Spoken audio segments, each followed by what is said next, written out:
All right, welcome back to Beyond the Key, powered by Brown Home Group, the podcast where we go deeper than the listing price and beyond the business card. Whether you're in real estate, running a business, building your dream, or just love hearing stories that matter, this is the space for you. I'm going to be your host, Rick Brown, and today we're diving into the power of storytelling, community, connection, and someone who truly embodies all three. Our guest today is Macy Baxi. Did I say that wrong? I already did, didn't I? How do you say it? Macy. I like calling you just Macy. I just feel like just Macy like is share, good. Yeah, right? that's fine. Let's just do cool. that. So Macy's a TEDx speaker, podcast coach, a host of I Love Flagler County. She's not just amplifying local voices. She's helping small business owners and professionals turn conversations into conversions and stories into success. So whether you're here to learn how to grow your network, your podcast, or your purpose, buckle up. Macy's about to take us on up beyond the mic and into the heart of connection. So welcome. Thank you. So let's just talk about your journey. I mean, I'm not going to ask how old you are, but I know you're young, and it's something that obviously is inspiring for young people. And how successful you have been with, the short time you've been on this earth. What's inspired you to start Why I Love Flagler County? I guess you're from Flagler County? Let me talk a little bit about that. So, I mean, we can talk about how old I am. I'm not, embarrassed or anything about it. So okay, I just know it's not something you don't ask a lady. I know. No, it's fine. So I'm 21. As of right now, I turned 22 in August, so, Wait, seriously, 21? Yeah. How old did you think I was? Well, I would have said 23, 24, just with the way you carry yourself. That's very sweet. I appreciate that. Usually I get the lower end. People are like, oh, aren't you still in middle school? And I'm like, no, it's been a few years. No, I really knew I was making it when I was going to networking events and people were no longer asking me what school I went to. Okay. Or that's how I knew. I was like, okay, I'm making it. People no longer think I'm still in high school. And when people ask you that, they don't even mean college. They do mean high school. So I know that. Anyways, that all being said, so I'll give a little background onto me. So my name is Macy. I'm 21. I was born and raised in the Metro Detroit area in Michigan. We moved down to Florida, Flagler County, probably about 3.5 years ago. So I had been podcasting even when I was up in Michigan. And what really inspired it was that my entire family have all been entrepreneurs my whole life. They've all been business owners. So my dad's a business coach, my mom's in financial services. My mom's side of the family owned a Chinese restaurant. So my entire youth, I was working with the family. Family business is really all I've known. So I knew I wanted to go into something of that realm, but honestly, we were just coming out of COVID, so this was about early 2021, and I was honestly feeling just kind of a little bit lost. So my dad was like, you're a really great speaker, you're really great at conversing with people, why don't you just do a podcast called What Would You Say to Your Younger Self, and you can interview some of my friends, my clients, and then you can really just branch off from there. So that's when I started podcasting, just 15-minute episodes over Zoom, because these were really busy and successful people, and they didn't really know me that well. So a 15-minute sell was way easier than anything else. So that's how I got really good, Rick, at the 15-minute format, because these people, I had to hop on a call, and I had to get them off in 15 minutes. Otherwise, they were going to be quite mad at me. So I had to get really, really used to dealing with, higher pressure environments almost of being intimidated. So I was 17. And that's kind of where I kicked off my entire podcasting journey. I probably did about 150 episodes that first year. And then when we moved to Flagler, I still didn't know, I had never moved in my entire life. I didn't know how to meet new people in a community. I just kind of knew people in my community, and that was about it. So my dad and I came up with this idea called Why I Love Flagler County. So that's about 15 minutes, again, over Zoom, and you get to talk a little bit about your business, how you impact the community, and what do you love about being a part of the community. Because one thing about Flagler, they really love being in Flagler. I don't know if Flagler just has bigger pride than maybe other cities, not that it's a bad thing, but but they, like, every single person I talked to, I said, hey, I have this podcast, Why I Love Flagler County. Literally, like, their eyes lit up. They got so excited to talk about it. So, you know, since Flagler County, I've expanded a lot into Daytona and Jacksonville, St. Augustine, of course, Florida, all of Florida, so Central Orlando. So all of these places all over Florida. And so I've probably done about 250 interviews in the past, you know, so many years being here in Florida. And I've really been privileged to learn so much and really connect with so many business owners. It really means a lot when someone says yes, because so many of these people have never done a podcast before and they're really nervous saying yes. They've never really done anything like this. So it meant a lot that people were willing to trust me. But yeah, that's a little bit about me and podcasting and why I love Flagler County, and if that helps answer your questions a little bit. Yeah, so are you now naming it Why Do I Love Florida? Why Do I Love United States? Yeah, no, yeah, we're going to go nationwide, then we're going to go international. There you go. No. I love the fact that you know what your podcast is about. I know you've talked to me about that, right? Mm-hmm. And when I came up with the Beyond the Key, yeah, you brought it to my attention, and it's something that obviously I've had to kind of rethink about. I don't know what I'll do. I mean, I may keep it. But I do feel like, you know, when you set a subject like that, why do you love Flagler County or Orlando or whatever, you definitely know what you're getting when you get on that podcast. Exactly. Right?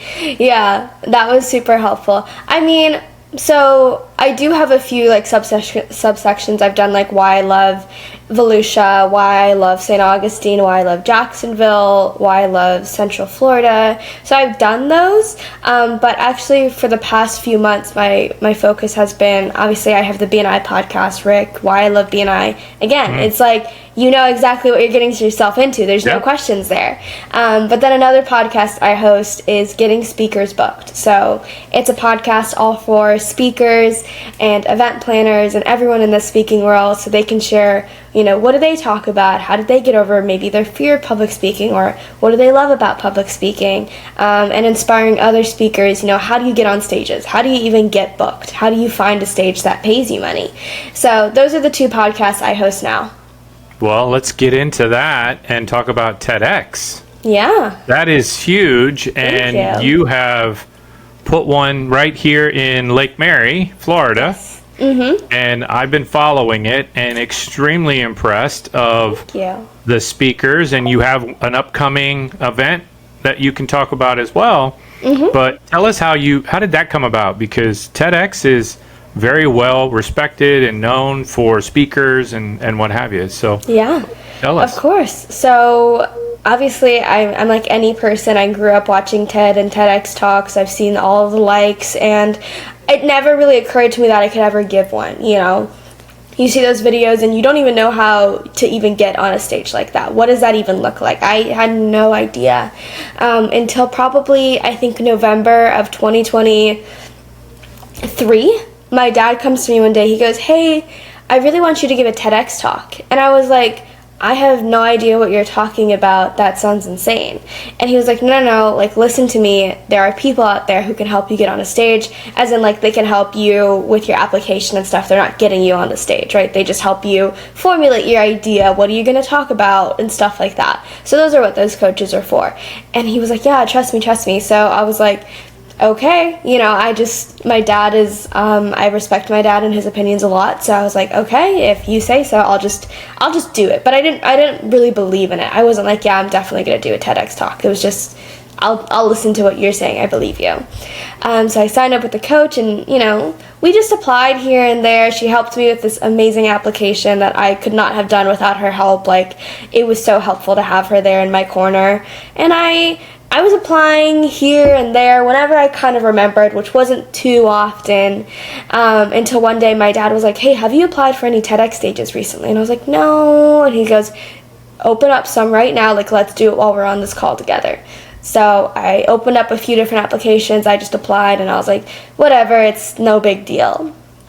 Probably maybe less than a month later, this random day, random morning, a Wednesday morning, I'm pretty sure, like 6 in the morning, I get this email, and it's like, congratulations. And I was like, for what? Like, surely this is just another rejection email. They're like, we would love to have you on the stage for TEDx Cherry Creek HS in August of 2024.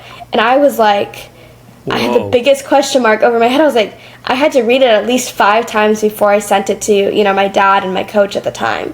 I was like, is this like real? And they're like, yeah, like, congratulations. Like, it's a really great stage, and, you know, preparation for it was insane. It was definitely a lot of work, but, you know, in the end, it was so much fun.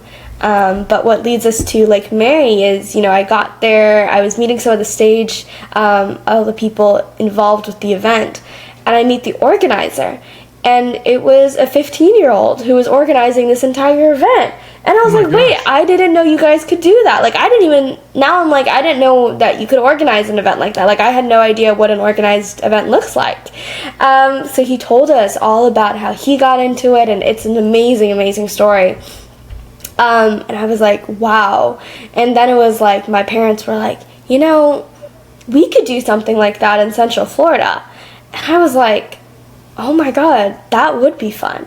So a few months later, we go through the application process of applying for the name and the license, and a few months later, here we are. We have picked our 12 speakers, and it's just an incredible lineup of people, from like an 11-year-old author all the way to, you know, someone who inspired change for the life insurance death benefit for military families. So we just have an amazing group of people, and I could not be more excited for our event in November 16th at the Ritz Theater in Sanford. Okay, so there'll be tickets that go on sale. Mm-hmm. People can possibly, if you can, obviously we'll put all her information in the below. Yes. And absolutely. So can we talk about something you often speak about, intentional conversations? Yeah. So what does that mean to you in life and business? Yeah, so that's kind of what my TEDx talk was about, and it really goes back to the podcast I was running when I was, 17. And I am very grateful that people think that I'm a good interviewer, but the truth is it came with a lot of stumbles. I didn't really know what I was doing. I remember the first ever podcast I scheduled. I woke up that morning, and it was the only thing on my calendar that day too. And I spent the entire morning just like praying that he would cancel on me, or he had something, or he would stand me up. I was like, I would not be mad. We don't have to do this. And I was like, I can't be the one to cancel it, because then my dad will find out and he'll get mad, so I need to hope that he cancels it, So I was just praying, and then, no, 2:30 rolls around, I'm on Zoom, and I see, like, he's joined the waiting room, and I'm like, oh my gosh, like, this can't be real. So I really learned from there that, especially with these people who were so highly successful, and I admired them so much, and I know my dad admired them, that I couldn't really just fumble around. There had to be kind of a formula to how I was talking to them. So that's really where I started forming my interview questions. And then on top of that, not only did I have good questions, how did I actually interact with them? I couldn't just be like, hey, how was your day? Good. Okay, how did you get into business? Oh, this way. Okay, how was that? This. Okay, like I needed to be able to actually converse with them, and the best way to obviously converse with them is listening. That's like the most cliche answer anyone could ever give, but that's really what my TEDx talk is talking about, is how do you, how are you intentional? How are you showing up in your conversations? Do you want to just be someone who's passive and just listening to your friend talk about something you have no idea what they're talking about? Or do you want to be engaged and actually learn more? Do you want to say, hey, I noticed you said this. What does that mean? Can you tell me more? So how are you really showing up in your conversations? And what does it mean to actually participate, I would say, in the conversation, instead of letting it just be one-sided and you just saying okay. And then on top of that, really matching the personality of the person on the other side of the conversation. So usually if someone's a lot slower when they talk, right? Someone who's calmer, more collected, they kind of take their time when they have a conversation. I'm a naturally very highly extroverted person. I like to almost yell half the time. I talk very fast. But when I'm in a conversation with someone like that, that type of imbalance can really throw them off. So really training myself to pick up on that as soon as possible, as soon as we get into the Zoom room together. Are they, hi, how are you? Or are they like, hey, how are you today? And then adapting to that from there. So those are just some of the key ways that I've learned through all of these interviews I've been so graciously afforded. That's awesome. I mean, again, this is our, I think you're my 9th episode. So I'm still very new at this, and it was kind of scary for me when I first watched back. That right there was one thing that I said a lot, which was I would say, and I realized that. So I'm like, now what do I say if I don't say So I'm like, So for me, Macy, it's about, I want to acknowledge what you said was important. Thank you. Right? So I want to say, like I'm listening, I'm hearing you, and I'm acknowledging it. Yes. So I would start to say, okay, like, okay, I'm hearing you. But I have a problem. I don't do it as much now, but I used to interrupt. So I would cut people off. And trying to figure out when you finish your sentence to when I can start mine. I'm a very high D. So if you're familiar with the DISC profile, I rank very high in the high D part. So like the entrepreneur, I'm running 90 miles an hour. And some people are more introverted, and I fall into the extroverted. So I don't have a problem. I can start a conversation. You can put me on a stage with 1,000 people and put me as subject, and I could talk about it. Somehow I'd get through it, and I wouldn't freak out. But can we talk about the power of podcasting? Because we got a lot of our listeners and viewers that maybe are, here I said it again, got to figure out another word. But have you ever been to Toastmasters? They like get on you about that. Do they really? I have actually been to one of those, but I didn't. They have the ah counter, the ah and the counter. So someone is supposed to literally, yes, they're supposed to literally sit there and listen to you talk and go, you said it 20 times in your talk. So that's not good. I would fail miserably. It's okay. Why do you believe podcasting is such a powerful tool for small businesses and professionals in general? Well, I think that's a great question. And I want to acknowledge one thing that you said really quick is, number one, you're obviously doing an amazing job. Let me make sure that I say that. I know you said you're still very new, but obviously given that you're an extrovert and you're a D and I'm sure a little bit of an I, because I'm a DI, so I would know, that it's easy for us to just kind of talk, and interruption was a big thing. I remember my dad actually watched one of my podcasts way back in the day, and he was like, hey, how come you didn't say this at this point? And I was like, why would I interrupt him while he's talking? And he was like, oh my gosh, I never thought of it like that. And I'm like, yeah, there's so many things we want to say, but we should let someone finish their sentence before we really jump in. So the power of podcasting, that's definitely something I'm really passionate about for small businesses. I think when you look at the grand scheme of social media content, right, it can be so hard to sit there and go, what do I want to post today? What am I going to tell people today? What is going to make them sit and what is going to make them watch? And that is the most difficult question to ask yourself every single morning, on top of your already difficult running a small business, answering emails, going out, answering inquiries, talking to people, putting out fires, given the fact that most small businesses are a one-man show or a two-man show. You just don't have time for stuff like social media. So the reason I really love podcasting is that if you look at your calendar, the chances of you doing a one-to-one with someone, at least one, and it doesn't have to be you're not in BNI, you're usually going to meet with someone at some part of the day that is not a specific transaction, right? You're going to meet with a referral partner, you're going to meet with your friend who's also a small business owner. And so I found that just putting in, instead of framing it as a one-to-one, framing it as a podcast, that you're able to get so much more content out of it. Because say if you do even 15 minutes, right? I usually are able to get like 3 really good shorts or reels out of a 15-minute interview. And then that's 3 days of content I don't have to think about for myself. And on top of that, when you use an interview style format, you're able to tag the person who you interviewed, and they'll want to share it because they're excited. They're talking about themselves, or you're talking about them, or they're talking about something they're passionate about. They're sharing it to their audience, so bam, now you're in front of an entirely new audience that you would have never had access to before. And that's the strategy I used with Why I Love Flagler County, is no one knew my name at all when I first moved to Flagler County. No one knew that a Macy existed, a Macy Baxi existed. Like, they would have never guessed.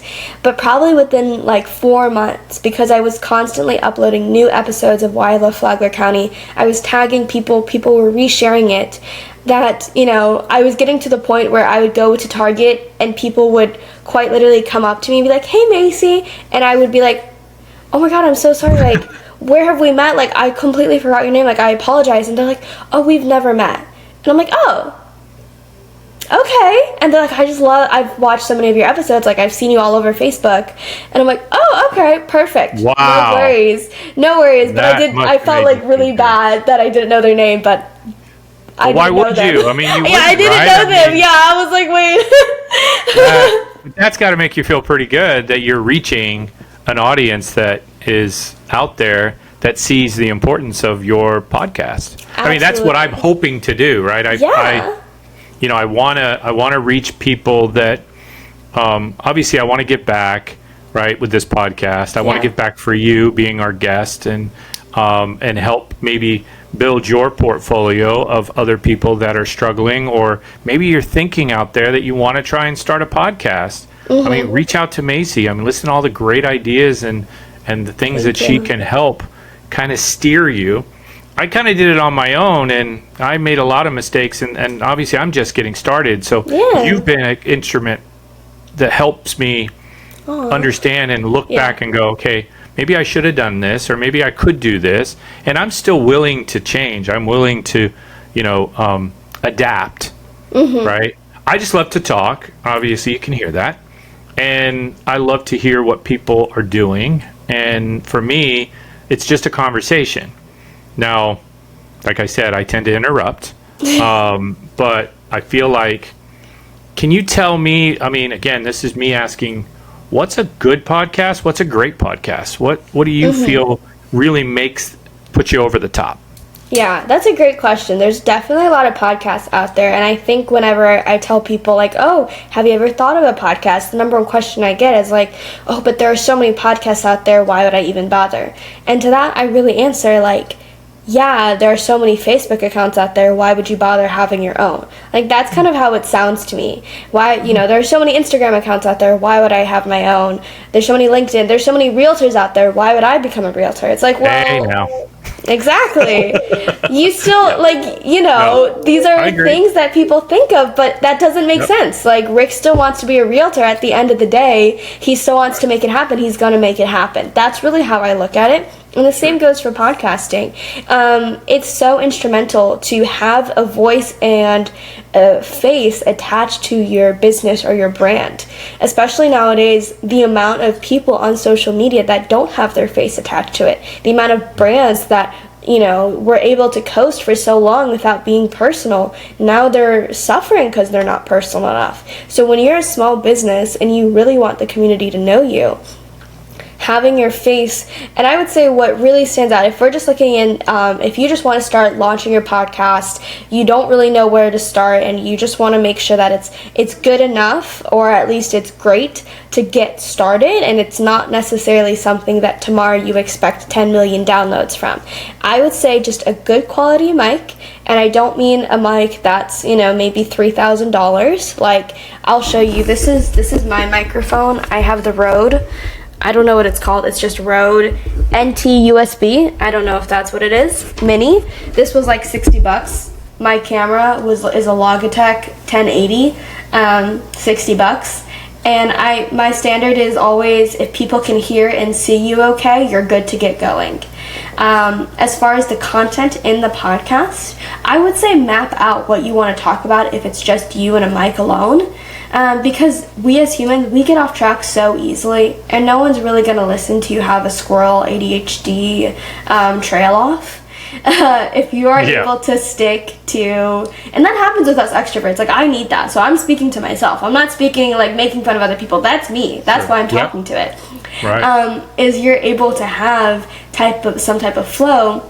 But I would always recommend having an interview style format, because you're able to bounce off another person, or have a co-host that you're able to bounce off. It makes you more comfortable, and when you're more comfortable, your audience is comfortable. So I think those would be some of my tips. Those are some amazing thoughts and ideas and advice. You actually answered the next question I was going to ask. So you're already reading my brain.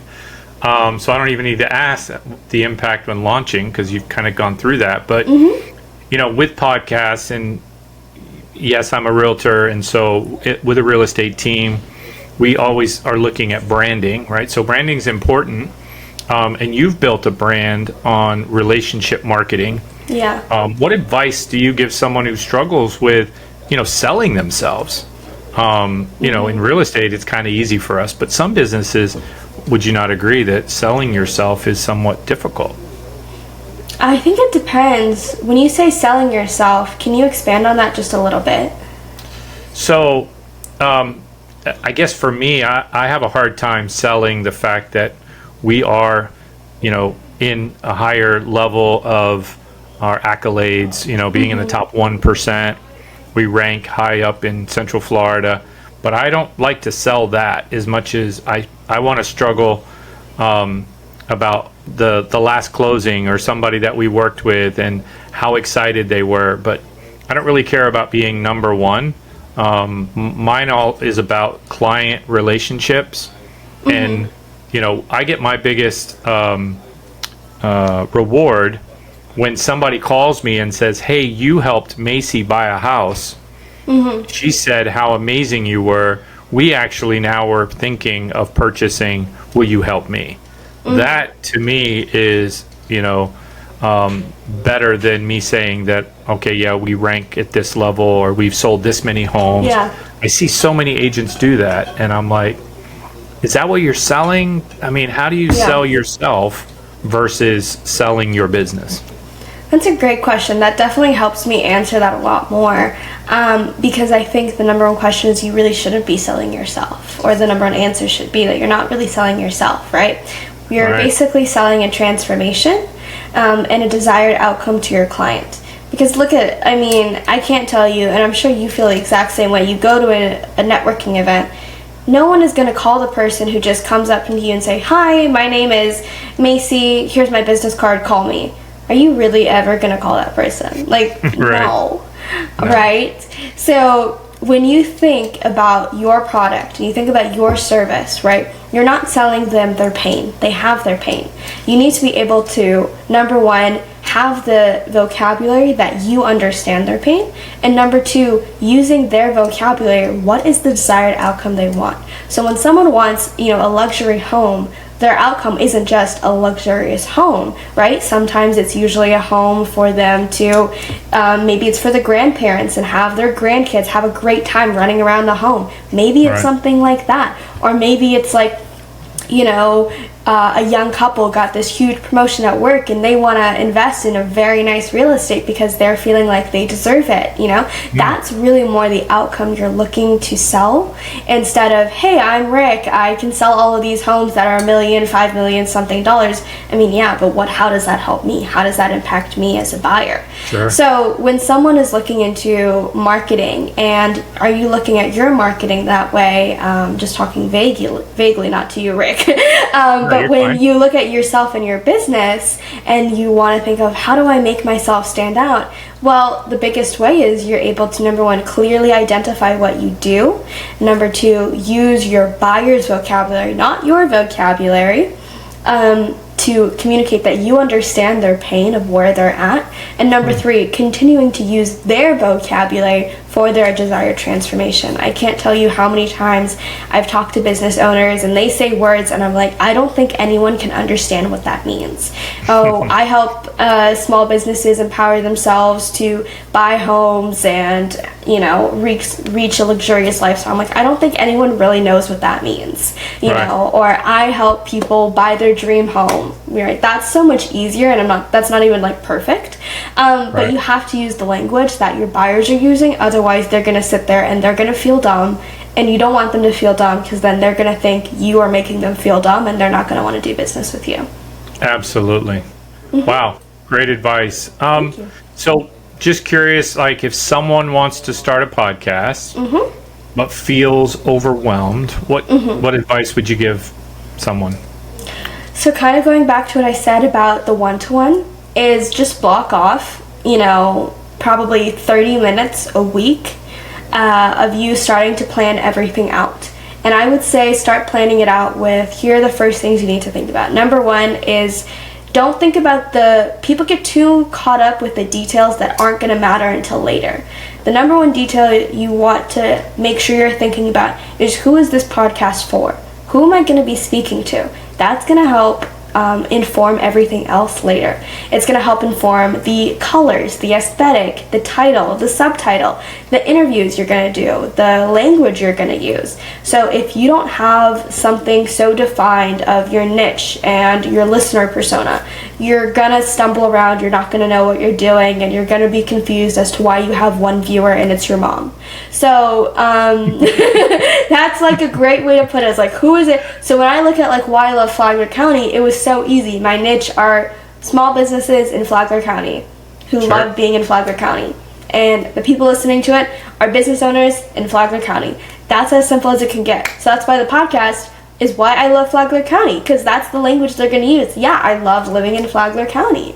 So not like how Flagler County businesses empower each other to love each other and transformations. It's like, that doesn't make sense. That's not what they're going to say to me. They're going to say, I love living in Flagler County.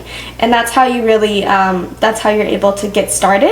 And then just, again, keep a blocked off part of your schedule each week to slowly start learning more and more about what you need, what are you looking for, and what are you looking to accomplish it. Fantastic. Hey, so where can people find your podcast, connect with you? I'm going to obviously get with you and we'll make sure that the viewers and the listeners can connect with you, and just want to make sure that if you have that information.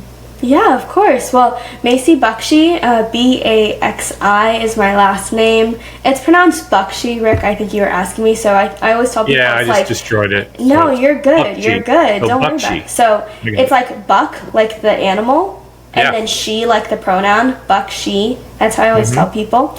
Either way, if you say it, you say it. No worries for me. I don't get bothered. Thankfully, I think I'm the only one as of right now. So if you look up Macy Baxi, you will find pretty much everything on me. So you get to find my YouTube channel, my Spotify, my Apple Music, my Facebook, my LinkedIn, my Instagram, my TEDx talk.